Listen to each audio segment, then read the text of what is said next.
Hello, and thank you for joining us today on this digital symposium presented by CoBo Social and the Sovereign Art Foundation.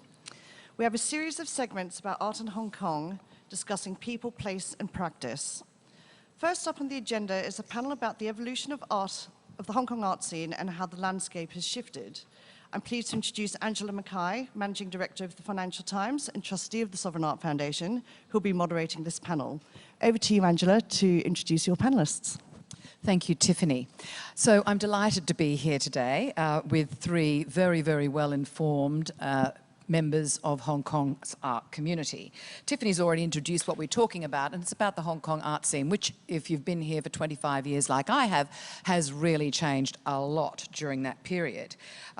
To my left, I have Kurt Chan, who's the acting director of the Hong Kong Art School, and also a wonderful local artist in his own right with a great international reputation. Welcome, Kurt. To his left is Katie Detilly, who owns one of the most interesting and fascinating galleries in Hong Kong called 10 Chancery Lane, which is exactly where it looks like it is, in 10 Chancery Lane, right behind Tai Kwun. I'm a customer, I'm a client, and I can assure you that the work there is most beautiful. And on her left is a relative newbie to the Hong Kong art scene, but certainly not to art. We have with us Willem Molesworth, who was a director of the Indus Art Gallery. He's been in Hong Kong for about 4 years and come here from New York, where he's got a fabulous pedigree in the art world there. So it's fantastic to have three such knowledgeable people here with us today. And we're going to have a great discussion. And I want a little bit of, biffo on this one. You don't have to agree with each other. Come out fighting if you think it's a bit of a disaster.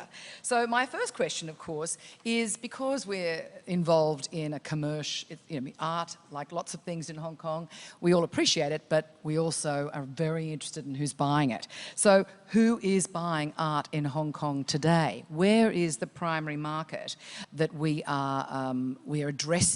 Is it local, particularly after the protest season, which continues, and also COVID-19? I mean, has that created a structural shift in who's buying art in Hong Kong? Katie, I'll go with you first.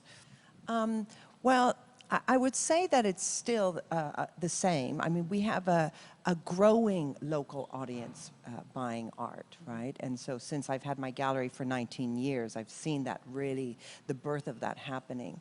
And art collectors who live in Hong Kong, who are from elsewhere, so globally. And as well, we have a global reach. So we are selling, to the whole world. So that's our gallery. I don't know.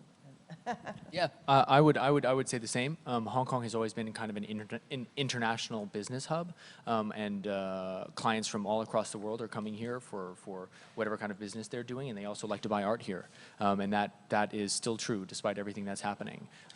But they're not coming. A lot more of your clients aren't arriving in Hong Kong, sure. So are they buying online? Yeah, my clients certainly have. Yeah, we're seeing some online sales as well, and people are actually reaching out to us. Mm-hmm. So, not from reaching out to us about artworks that we represent. Right. So, not that our current show. Okay. Right. Oh, yes, the current show. I should mention that briefly. There's a wonderful show that started this week in Tai Kwun, which is just in front of Katie's gallery, called Unscheduled. And it's not an art fair, it's not an exhibition, but it occupies the space somewhere in between. Have you seen it, Kurt? What do you think? No, I haven't visited the show yet, but I see a lot of activities, especially in social media, talking about that show. I think I also aware that many of my friends are actually very supportive to this event, because this is actually the initiative after the postponement of Art Basel. So I think it's very, very encouraging to have such an event happening in Hong Kong at this time. Yeah. So you just mentioned the magic two words, Art Basel, which is not here this year, nor several other art shows that are travelling art shows and tend to come through here, bring a lot of international collectors or just art lovers, and certainly pumps a lot of cash into the Hong Kong economy. So we're not seeing that this year.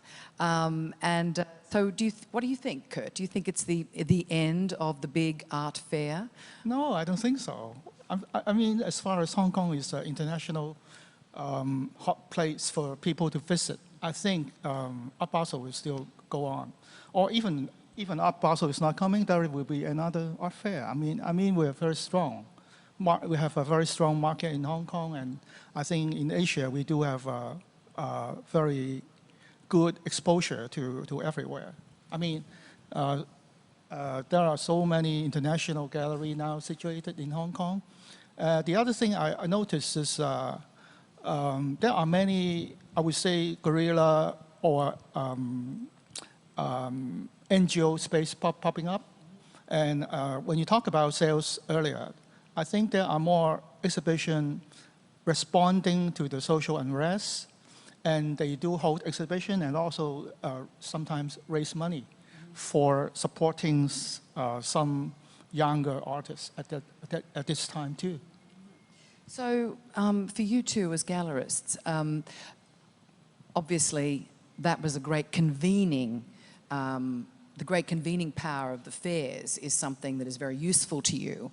So are you going to, obviously with Unscheduled, you're creating your own convening power. How do you plug that hole that an art fair leaves? Willem, do you want to? Yeah, that's a huge question. I don't really think you can. I think Art Basel has a lot of issues in many ways in terms of how art is presented in that context and what it does to the market at large. But I do feel like it is absolutely essential in many ways to a thriving art economy in today's era.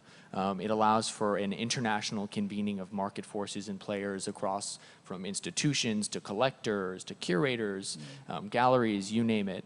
And that kind of nexus is, there will always be a need for that in I think, today's world. But currently, it's just not possible with current restrictions. So we've taken a different kind of localized approach in planning Unscheduled and attempted to recharge the energy through that effort. Yeah.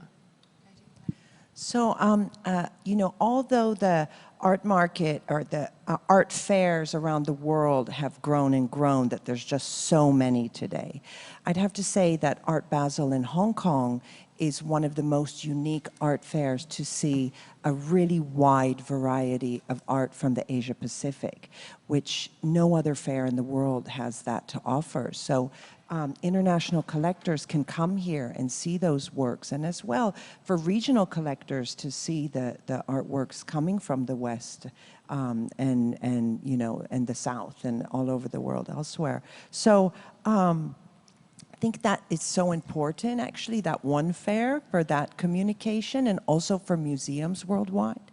You will only see in Western art fairs a spattering, a handful of Asian galleries or galleries that represent, you know, only a few Asian artists, but to get that amount of exposure of what is happening on the Asia Pacific art scene, I think Art Basel is super unique for that. And you know, it's offering something very different. So we hope that it will continue that way, and we will see. Well, I think Art Basel for me, because I'm not a collector, but it definitely has. As an artist, has it served its purpose for you? Yes, especially nowadays, people are able to, especially students, I think it has a lot of impact, especially in the learning activities of the student, because they're able to see the most up-to-date art in real. So it's like a mobile museum in some ways. Yes, yes. I think that kind of art cannot be easily seen in a local, you know, museum, especially you know, local museum. So I think this is it's a great learning opportunity for Hong Kong art students. Sure, Willem, you're bursting. Yeah. I think in that regard, there is some benefit to it, but I also think that that's very dangerous. I think that allowing the market to dictate what students are learning here is not necessarily a good thing. And I really am so eager for M+ to open. I think that's a sadly missing element of the art scene here, because students do need a curatorial vision to guide them, or a historical kind of understanding to root them in arts creation. And a platform like Art Basel, as international as Katie said it is, as Art Basel Hong Kong, as great as it is, has a lot of problems because it's showing students only what's valuable market-wise, not necessarily what's valuable in terms of history even, or art history, right? And I also want to say Art Basel Hong Kong is what's really interesting in regards to Asian art, because Art Basel in Basel, they have 290-something galleries, and when I went through the list, I counted 12 from Asia.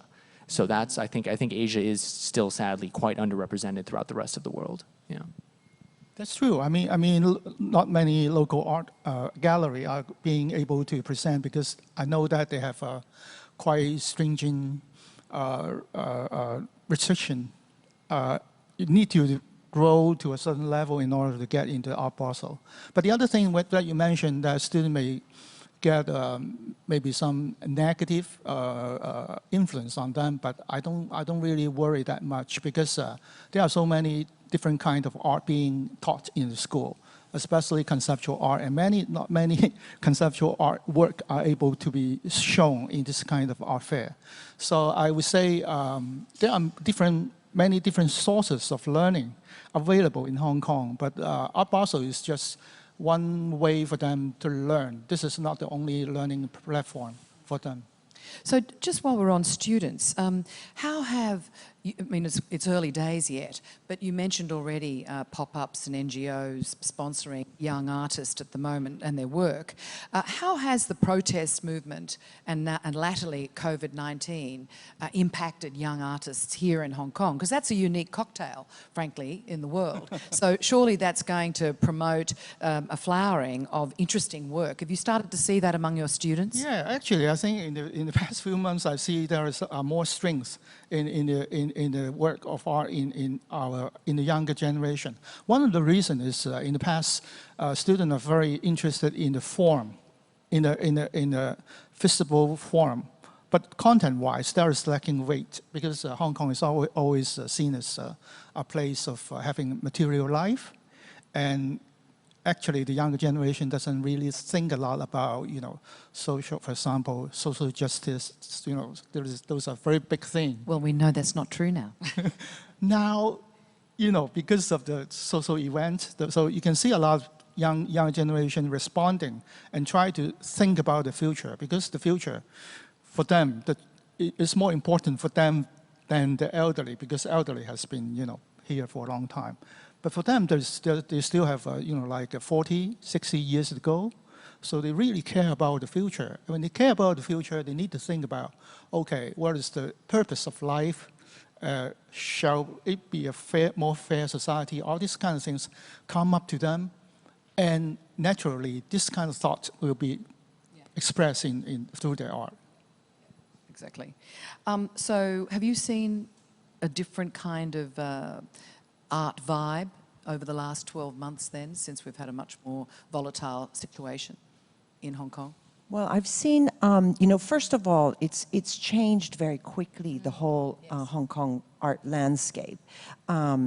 So, there's many more artists graduating from art schools, and Kurt can probably give us those numbers better than I can, but than ever before. So, yeah, there are definitely, we see it on social media, a lot of the artwork that's coming out, and I think it's an extremely interesting time to be making artwork.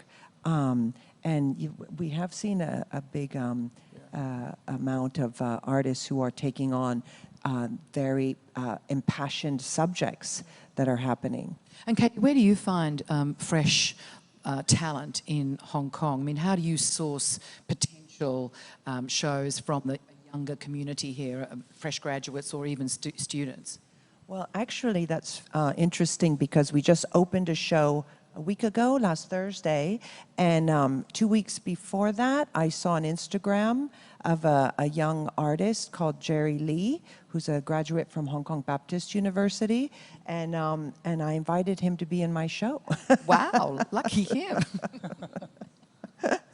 And what format is he in? So he's doing photography, and it's called The Eternal Light in the Darkness. And so it's a beautiful flash of light in different scenarios that each one has its own story. It's very beautiful. Oh, that's fantastic. And what about you, Willem? What does the Sarthe Gallery do?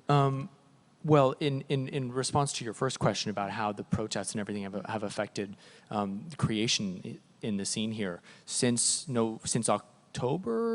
November of last year, every one of my shows, the artist has driven, I would say, the majority of their inspiration from the protests that are happening here.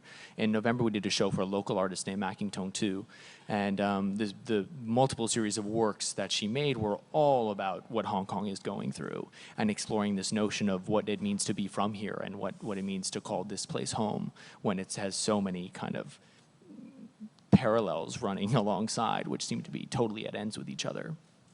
And then we had a show for a Vietnamese artist named Richard Stratmatter Tran, and he did a show all about protest as well. Very large portraits of protesters, essentially, along with installations about surveillance states.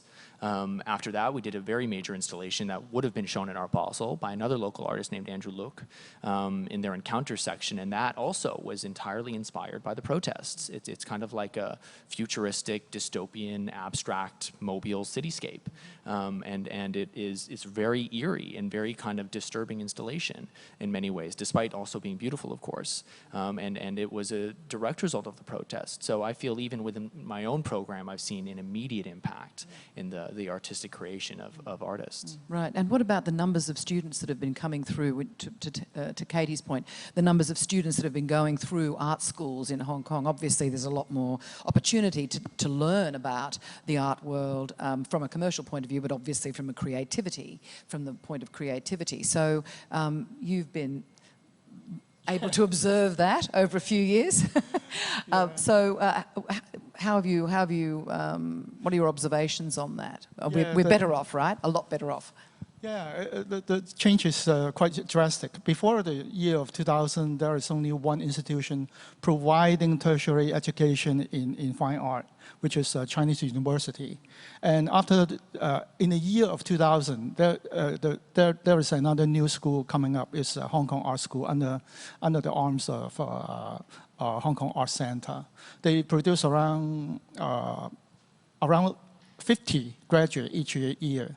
And in 2005, Baptist U found their own art academy, and they produce around 130 students every year. So you can see in the past, before the year of 2000, Chinese U only produced around 30 artists each year in total, and now we have around 500. I mean, including the City U. City U has 250 graduates each year. And also, Central St. Martin's has got affiliations here, yes. I think with K11. And also, you know, the SCAD, you know, just closed down. Yeah, so not to mention. Right. So, yeah, it grows significantly. Right, so I want to flip it a little tiny bit to the mobile art galleries of the past and the present, and I mean the auction houses, right? They're up until, I think, the Art Basel, Hong Kong Art Fair and Art Basel, I mean, the auction houses and their pre-sale viewings was one way of really having a look to see what the secondary market was up to and what was popular, what trends were occupying collectors and I hate the word, investors. So how much relevance do you think the auction houses have in shaping people's collection habits now that there's so much more primary access to the art world? I mean, what do you think, Willem? Whoa. Yeah, so I think their influence is very complicated. They are an international force. When they are here in Hong Kong, they're playing an international game with an international clientele. And obviously that has impacts on the local scene. But and there is some crossover between local primary market collections and secondary market dealings, of course. There always will be. But I've also found that many galleries are not necessarily working with or thinking about auctions at all on the primary market. They're very much focused on their own collections. I can't say that that's true for my own. We do work closely with auction houses, and I think that's important to do for my own program. But it's interesting. It's an interesting influence on the collecting scene here. Yeah. Katie, friend or foe? So both, really. So, you know, we've been here about the same amount of time in Hong Kong, so we know that in the 90s, that was like where you saw a lot of artwork, right? And got a free glass of champagne, yes. Besides the China Club and the auction house, that's right. There were very few galleries. So, but it's very complicated, and it can ruin an artist's career. There can be a judgment on price levels that the auction house decides, or it's very complicated, and that also like what is being pushed suddenly because it sells, and then everybody wants to buy that, and it might not really be something of lasting power, but it's just a market-driven thing. So I would say that it's a great place to just look and get involved, and sometimes, of course, collect when there's a great opportunity. I mean, I do buy from auction houses as well. Me too. And there are great opportunities sometimes, and you know that artist, and you know that's a great work, and it's come up. But it's, you know, to go into it more educated. And what do you think? How have you utilised the auction houses, either through your academic work or as an artist yourself? I'm pretty ignorant to this field. But Academics are never ignorant, they just keep talking. Yeah, but I noticed that only the famous one, and also the more mature one, can be able to get into the auction house. But also, I mean, in the recent year, there are more new names coming up, you know, like a local artist like, you know, Florence, you know, just having her piece being auctioned, and which is actually, I don't think it has much influence in the auction field, but I do think the impact of having this new sending to the art community may have some impact on the local artists. Let the younger generation think that, okay, even I'm young, I still am able to get into the auction house. It is no longer a dream for them. Yeah. Yes. That's a lot more access. Yes. I was interested when you said you found a new artist a couple of weeks ago via Instagram. I mean, the flourishing, the period that we're talking about, in fact, the flourishing of the Hong Kong art scene over the last decade and a half kind of coincides with the birth and boom of social media. So obviously it plays into the hands of younger artists, I think, probably more naturally, because they are a generation that has always had a device in their hand. But how useful is it to you? I mean, obviously it's useful to you, Katie, but how much do you use social media as a push platform, but also a pull platform to find new talent? As a push platform, I need some lessons. I rely on my staff. But as a little bit, you know, right now, with what has been happening with the COVID and you know, less travel, there's just so much more coming up that is of great interest. And I think there's a lot of research coming up that is interesting. Mm-hmm. So I'm noticing that galleries and museums are using that platform really to engage in pull in audiences who are interested in educating themselves in art more deeply. And you know, it's now a regular tool on day to day, and you know, of course, we don't have time to really, you know, look at it all the time. But there are different other sources like this. I know we mentioned the Art Power HK, which is a new campaign that is reaching out to a global audience as well. Right. Yeah. And that's online and in person too. Yeah. And what about you, Willem? I mean, obviously New York, it would be, I imagine that America is a little bit further ahead than Asia in the use of social media. Or are you bringing that expertise here? Yes and no. I think the way that technology has taken off in China in particular has far surpassed what's happening in the States. Instagram in particular for me is a massive tool. I use it both to maintain relationships with my clients and also to find new artists like Kitty suggested. There are so many really interesting projects happening on Instagram, on social media, that range from being very like heady criticisms of the art world. Accounts like Brad Trammell, he's a very interesting New Yorker who's just like basically putting the art world on blast constantly. And then there are people literally creating art on Instagram for Instagram that exists through social media, and that's incredibly interesting. And as a gallery, kind of is interesting. And I wish I could do something to market it, but by its very nature, I kind of can't. You know, I'm not sure how I would. I'd have to make it a physical object, and that's kind of self-defeating. And then it is also a tool for discovery, like Katie has said. She just most recently found this artist. You can. It's in an amazing way. It is kind of democratizing. The accessibility of art now is so much greater than it's ever been in the past. The fact that you can just find something scrolling through your feed or looking up a hashtag or a friend forwarding you an image quickly on Instagram or Facebook, whatever you use, is remarkable and frankly of huge benefit to everyone. Which is not to say social media is all good. I think there's a lot of danger with it, but yeah. And what about your education processes? I mean, are you helping students understand the power and how they can use it to further their career? I mean, is that something that you are actively encouraging? Well, two things during the COVID period. I think it's very important. The social media becomes more and more important because of the quarantine. One thing is about art sale.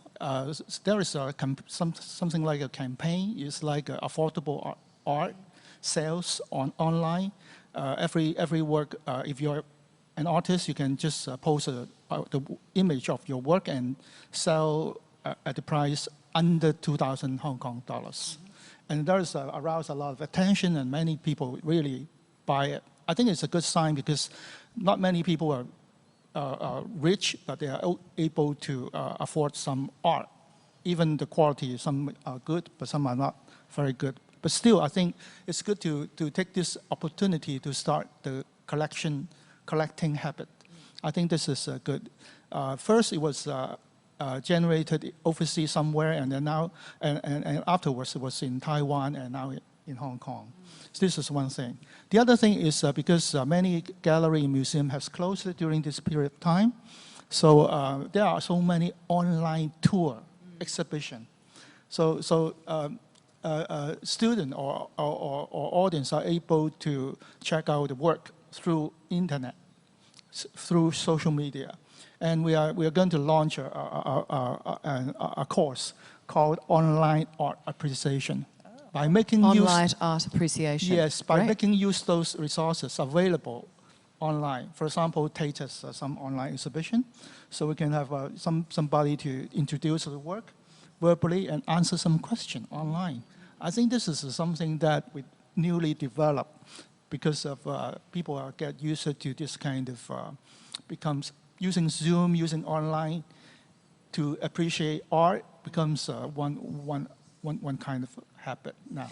Yes, and of course, making these kinds of decisions to collect via an online medium involves a lot of trust. So you need to trust the gallery, trust the museum, trust the website. So I think that there's a lot of education to still be done around that. We touched on online sales versus physical sales early on. I mean, how have you seen that shift perhaps over the last couple of years? I know both of you are members of the Hong Kong Art Galleries Association. Thank you very much, Kurt. So what about your association? I mean, how do you discuss that, and can you give us some idea about percentage change over the last few years? Yeah, the Hong Kong Art Gallery Association we have a website that does get a fair amount of traffic, but that's really targeted locally towards Hong Kong and bringing people into galleries. Perfect. Yeah. That's what we're talking about. Online is kind of something else. That I think a lot of galleries have been left to their own to try to figure out and navigate. Like you said, it's not really anything new. You've seen this just tremendous surge in the post-COVID era where now exhibitions are online. Although I think if we're saying that these exhibitions are now online, we've had online exhibitions for well over a decade already, right? So I'm a little bit dubious about it. There's obviously huge benefit to being able to promote your artwork online, but just like in any context, you can only certain things are successful being shown online. I, for example, have really only ever sold online paintings and photographs. I have a very hard time selling online sculptures, installations, well, I guess videos I can sell online as well.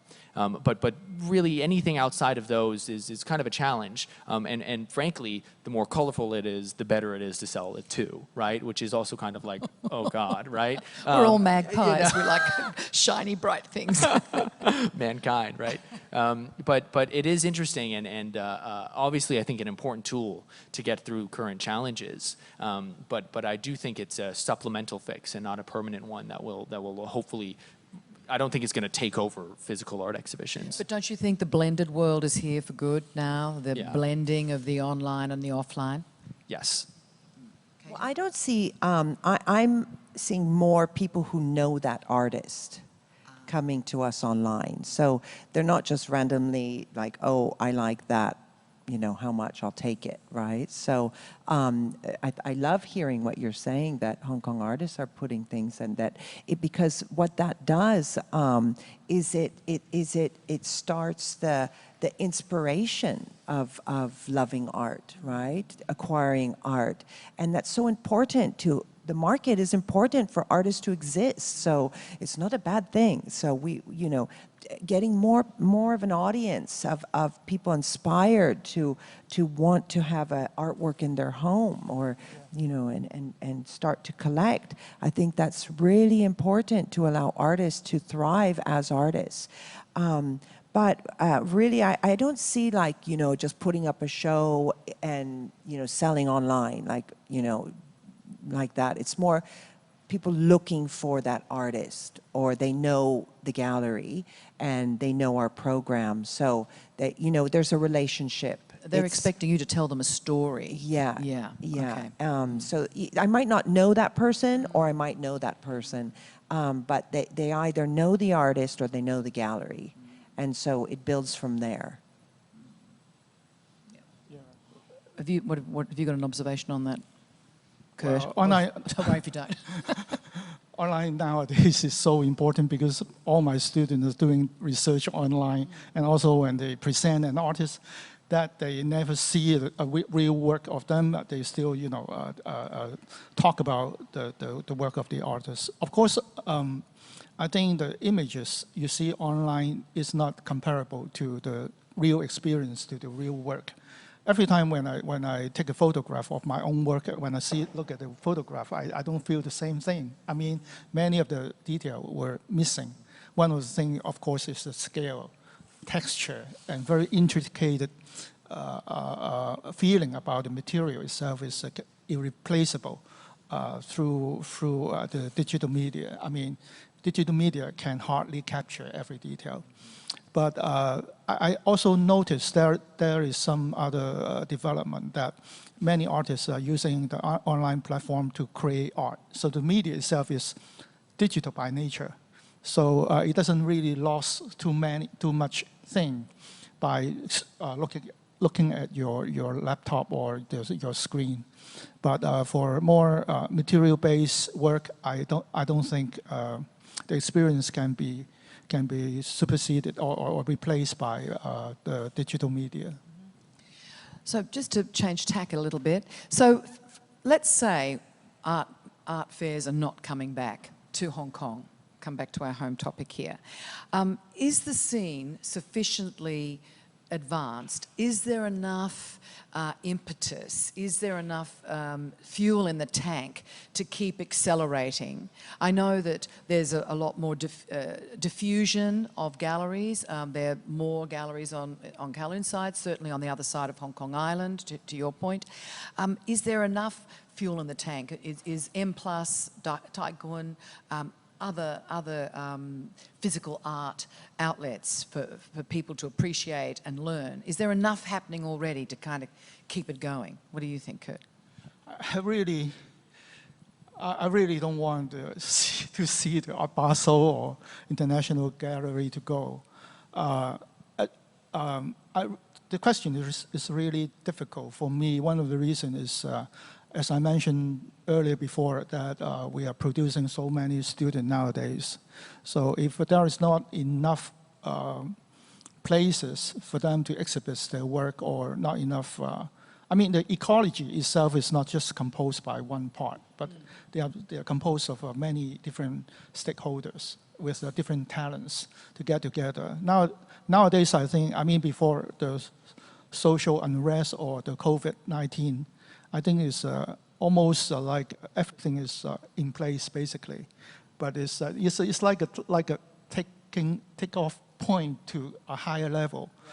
But now the future for me is uncertain, because if one part is missing, I think it will have a chain effect on the others too. So I don't know what will happen if Oh, okay. Yeah. So slight doubt here. What about you two? So I would say that it really depends on what your business depends on, right?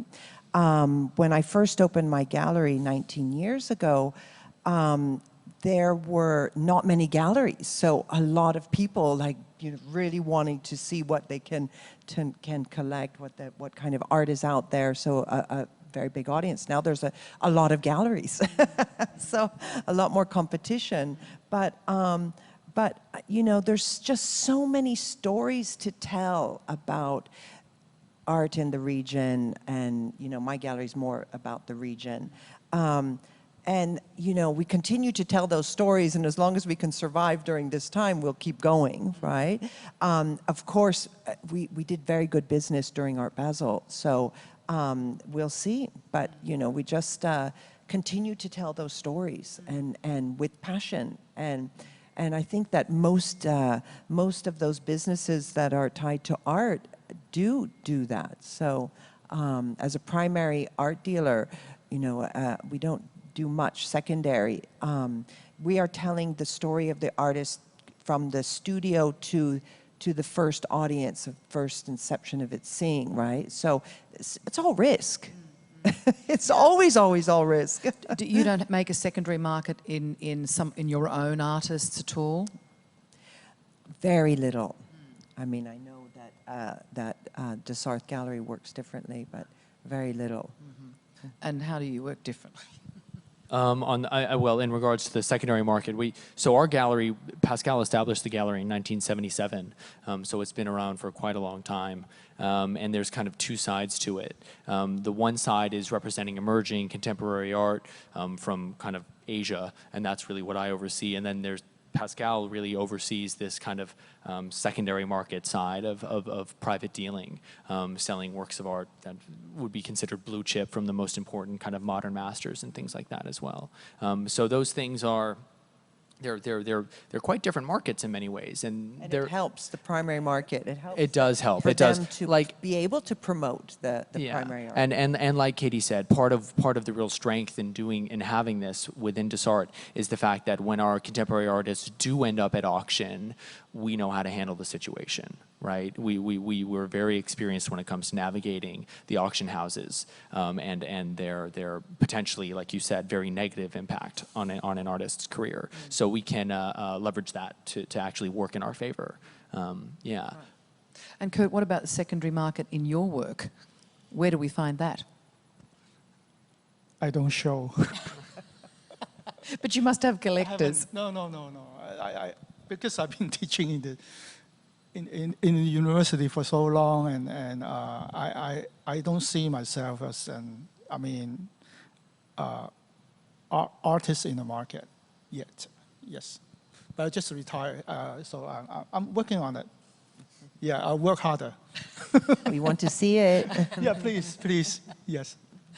So there's lots of work, as you mentioned. There's unscheduled, there's art power. So I think people are here in Hong Kong. There's a sophisticated market that understands that there is something missing in the art fairs coming through. So there is a desire to plug those holes. I mean, I'm a trustee of the Sovereign Art Foundation, so we have the fair every year.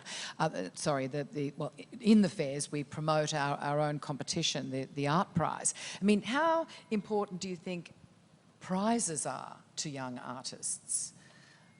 Apart from the money, Yeah. I mean, I suppose, does it give you do lots of artists go on to have a wonderful audience of collectors as a result? Well, I think that the Sovereign Art Prize has come a long way. I just had a look at the works for this year's prize, and I think it's such a high quality and from very different parts of Asia. I think that it brings it out, it gives the opportunity to artists, and it brings awareness. And then it allows a wider audience also through the internet to see those different artists. Like I saw Bangladeshi artists, Kazakhstan. So, I mean, not something you're able to see every day, right? So I think that's really pulls it out, and it allows, that it's part of the story. Yeah, I think prizes are hugely beneficial to artists and the art scene at large. They can be typically just the structure of how a prize works, and the fact that everything is so rigorously vetted almost ensures that the artist who is rewarded is doing something very valuable and very meaningful. And it can be used as it has this wonderful marketing potential. And at the end of the day, what artists need to survive in our world is money, and that helps. That helps a lot. So I think the more prizes, the better. Yeah. Do you encourage students to go for prizes? Yes, but nowadays I think that this prize becomes more and more selective. It's not easy to get in, so it's definitely an honor to be able to be the finalist. And regarding the prize, I think, nothing, yeah. So just because we're in East Asia and there's a lot of government support for the arts, because it's just not a deep enough pool of cash and investment. I mean, how important do you think it is for the independent art world to kind of stand on its own rather than keep getting the drip feed of the crack cocaine from the government, the drip feed of cash? Because I don't think you see that very much at all in the States or in the UK. It's a lot more foundation work. And I don't think we have a lot of big foundations in Asia that are pumping money into the visual arts scene. It's a bit of an odd question, because there's different systems of governance in the way that art is structured here, right? You're right, the government is funding M+ and the Hong Kong Museum of Art in a huge way locally. But also in terms of, in the US, the US is a particularly interesting example, because the National Foundation for the Arts has a minuscule budget compared to other countries like the UK and France, which I think has almost 10 or 20 times as much money. For countries that are not as large as the U.S. To support the arts. But the U.S. in particular has a tax code that allows for foundations to reap the benefits of tax breaks when they create art, promote art in America. And that's not the case here. When collectors donate something to M+, they're doing it purely out of an altruistic kind of... I can see a lobbying issue for your Yeah. association coming up. Well, one of the most recent things that we've done within the HKAGA is kind of cut out government funding. That was a big conversation we had about a year ago now, where we decided to actively step away from that and really try to stand on our own independently through sponsorship and through other means. It's been working well, and it's allowed us to do events like this, like unscheduled, so quickly. Yeah. Katie, how do you feel about that? Well, there's also some attachments to to government funding, right? So some say, maybe more so now. Yeah. So, you know, I think it's really important to be independent and to be making art independently. Of course, you're in a difficult position, Kurt, because universities are funded largely by the government and as well as fees, but the government is there as the lender of last resort, right? Yeah, but now I'm no longer teaching government-funded university. Now I'm working in a private institution now. Actually, I think the government has invested a lot on art and culture, especially Hong Kong, in the situation of Hong Kong. And perhaps per capita, I think, is the government is invested the most per capita, I think, in the world. But the thing is, not many government officials in the top really understand art. This is the problem, because even the art department, for example, the museum people, they need to try very hard to convince the other department to cooperate with the initiative from for example, Art Promotion Office. So this is the thing is not about money any longer. It's about education, I think, and also the local culture too. So even we have Tycoon, we have M+, I can see a lot of money is just not quite properly used. One of the reasons is the majority of the population doesn't really care too much about art, especially the kind of art defined by Western culture. So I think there's still a huge gap there. But I think I do see Hong Kong government is, I mean the museum collectives are actually trying to do some breakthrough. For example, the new initiative is no longer new. It's like around 8 years ago, the Oil Street, they're promoting experimental art, community art, and bringing in people who are working in the area which is not quite known as art or social services. So this is a good improvement. We've just got a few minutes left, so I just want to make sure that we cover off anything that you think we might have left out. I mean, is there a burning comment that you wish to make about Hong Kong and the future of the art world there? Willem, you look at you're just percolating. I guess earlier when you asked your question about Art Basel potentially not coming back, right? I'm not too worried about that. I think the system is such here that it would be quite quickly replaced with something else, and there are all the tools in place, from the way that the tax code is set up here in terms of the fact that we're able to sell art without adding sales tax to it. That alone, and the free port, that alone almost ensures the trading hub status of Hong Kong will So maintain. that's a big tick. That's right? a big tick, Yeah. particularly for the secondary market, but it also really does help in the primary market as well. So I think Hong Kong's status and role as the kind of unequivocal art market hub of Asia is here to stay. I don't doubt that, even despite everything that's happening right now. Yeah. Great. Katie, what do you think? I think that there's an opportunity right now for Hong Kong artists. I think that there's a little bit more time, and galleries are looking at putting on shows for Hong Kong artists, and I hope to see more of that. And I think that there's really, you know, I already see you've done many shows for Hong Kong artists, and other galleries really looking locally more. And I think that's a great thing happening. Are you selling this local art more and more offshore, or to collectors offshore? Is it still mainly onshore or Greater China? Well, for me, I've brought Hong Kong art into the program starting in 2017, so it's still been a relatively short time, but it's been very diverse. It's very much representative of Hong Kong as a whole in terms of its marketplace, because it's both local collectors, mainland collectors, international collectors from Europe and America, as well as across the rest of Asia. So it's a very dense mix, so much so I really almost never feel confident responding to these questions, because every day I'm confronted with somebody else from somewhere else buying something, so yeah. Great. And I assume that's similar for you. I would say no, I would say it's more local. Okay. Yeah. Right. Okay. And Kurt?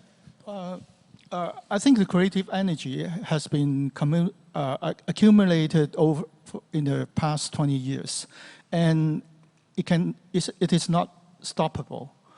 And I think the young generation will find ways to show their art, maybe not in the traditional venue.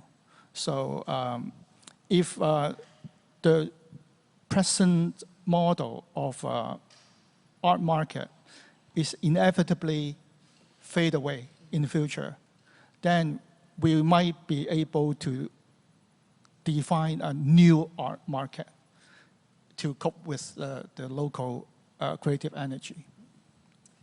Well, on that futuristic note, thank you all very, very much, Willem, Katie and Kurt. I think this is a great way to kick off our Saturday. So thank you very, very much, and thank you very much to the audience.